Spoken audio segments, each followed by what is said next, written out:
Cet atelier est la bienvenue. Ça nous a permis de mieux comprendre l'extraction sur ici, mieux comprendre ce qui est fait derrière, le travail qui est fait derrière par les informaticiens. Et vraiment, nous sommes satisfaits de l'organisation de cet atelier.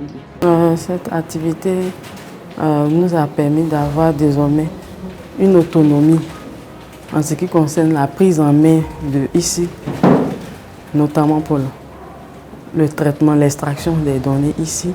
Désormais, nous sommes à même de faire certaines requêtes faciles. Et le plus de cette formation, c'est la découverte du langage SQL et ce qui nous apporte un plus, nous qui n'étions pas des personnes du domaine de l'informatique. Nous apprenons quelque chose de nouveau. Désormais, nous pourrons extraire nous-mêmes les données ici dont nous avons besoin, notamment pour les quantifications. Habituellement, on faisait des requêtes à la nouvelle PSP et désormais, avec ce que nous avons appris ici, nous sommes à même de faire en tout cas le minimum. Les requêtes les plus simples, nous pouvons les faire nous-mêmes. Voilà. Alors, c'est très important pour nous, en tant que service informatique. Nous recevons beaucoup de demandes des utilisateurs d'ISIG, les établissements, concernant des données nécessaires au fonctionnement de ces établissements-là. Et donc cette formation nous permet aujourd'hui de pouvoir avoir des requêtes pour pouvoir transmettre ces données-là aux différents centres et aux utilisateurs de e-cycle.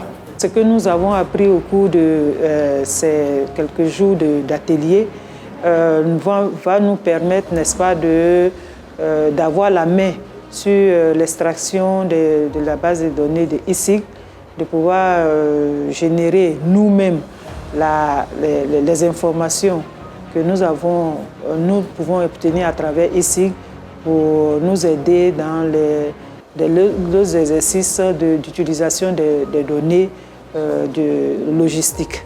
Au niveau de notre service, on a l'habitude d'analyser les données et faire sortir même souvent des tableaux de bord.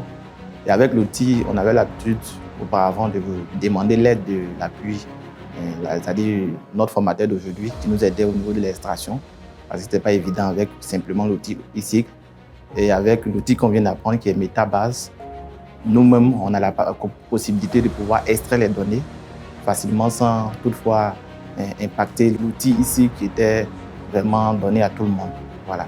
Donc vraiment, ça va nous aider dans l'exécution de nos tâches habituelles pour pouvoir présenter nos données. Mes impressions au cours de cet atelier, j'ai été vraiment content parce que depuis 2013, nous avons été formateurs du e-cycle, mais on ne maîtrisait pas la métabase, étant donné que ce n'était pas disponible. Et je crois qu'avec la disponibilité de métabase en 2020, on a été invité cette fois-ci à venir comprendre comment cela fonctionne. Comment est-ce que nous pouvons aller extraire les données à travers des requêtes, des langages SQL, dont j'ai été vraiment très content. J'ai appris beaucoup de choses et je vais essayer de m'exercer avec les langages pour pouvoir vraiment extraire des données à mes patrons qui vont me les demander. Cette formation est la bienvenue et nous permettra au niveau de notre direction de pouvoir effectuer une extraction des données afin de produire plusieurs documents d'aide à la décision, notamment les bulletins de retour d'information, de pouvoir intégrer l'ensemble de ces informations dans les documents décisionnels tels que le RAS, qui est le rapport annuel de la situation sanitaire. L'objectif de cette formation était de rassembler les acteurs des programmes de santé pour leur donner les rudiments afin de pouvoir utiliser l'application qu'on appelle Metabase.